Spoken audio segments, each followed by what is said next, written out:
Les amis, c'est la crise au Real Madrid. C'est la crise. Au fait, ça va pas.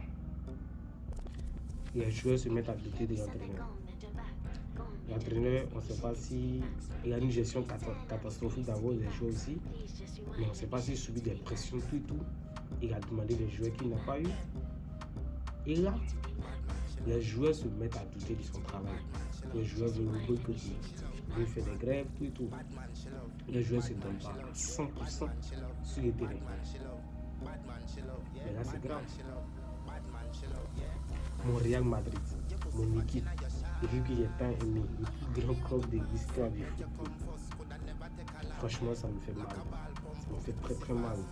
On va commencer joueur par joueur. D'abord, Rodrigo.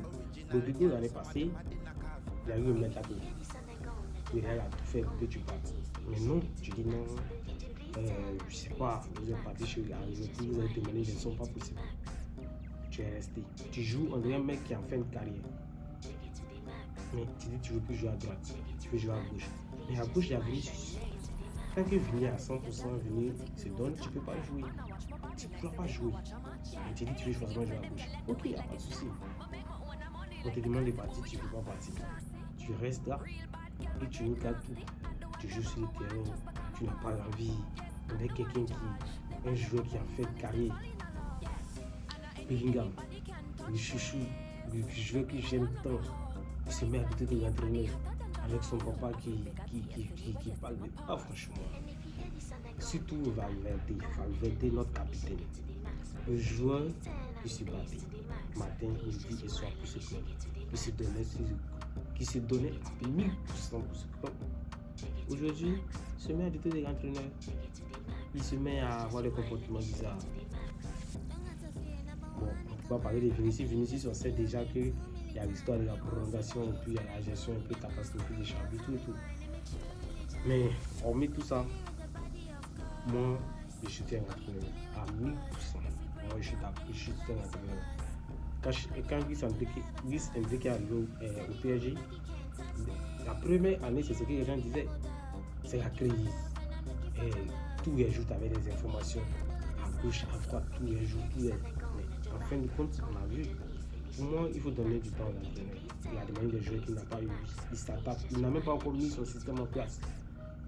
Certes, il a débuté la Coupe du Monde des clubs avec, mais il n'a pas mis son système en place. Il s'adapte avec les joueurs. Certes, il y a des joueurs de qualité, tout, mais il s'adapte. Avec les joueurs qui... Rodrigo ne veut pas jouer à droite. Donc, il est obligé de mettre quelqu'un à droite. Ah, mais là, quoi? Le match d'avant, c'est Brahim. Voilà, on a vu son match. Rodrigo a... Franchement, c'est grave, c'est grave. Le soutien d'entraîneur, pour moi, en fait, les joueurs ils sont tellement habitués à la facilité avec Ancelotti. Ils avaient un peu des trucs, des moments, voilà. Mais le gars est arrivé, il veut changer tout le système d'entraînement. Il veut mettre son système en place. Mais on trouve que ces séances vidéo sont longues, ces entraînements sont exigeants. C'est un entraîneur, c'est un entraîneur de la nouvelle génération. On peut dire ça comme ça. C'est un entraîneur de la nouvelle génération. Il est venu avec son système. Ils ont eu du temps. Il va faire son système, il va faire son truc. Et puis voilà. Après 1 an, 2 ans, si on voit que ça va pas là, maintenant on peut critiquer. Mais maintenant, il y a les joueurs même ne veulent pas de lui. Les joueurs même ne veulent pas de lui. Parce qu'ils sont trop habitués à ce que Carlo Ancelotti faisait. Les trucs simples. Il comprend bien pourquoi l'année passée, on se demandait si Ancelotti faisait vraiment des entraînements avec les joueurs.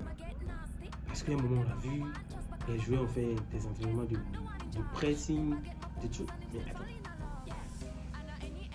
Franchement, c'est mieux, vous allez donner votre avis en commentaire et puis vous allez vous abonner à la chaîne. Je vais faire de plus en plus de vidéos concernant autour du Real Madrid, du Barça, du PSG, du City. En général, je vais parler de football, tout et tout. Mais il y aura plus de vidéos concernant le Real Madrid parce que le Real Madrid, c'est mon club de cœur.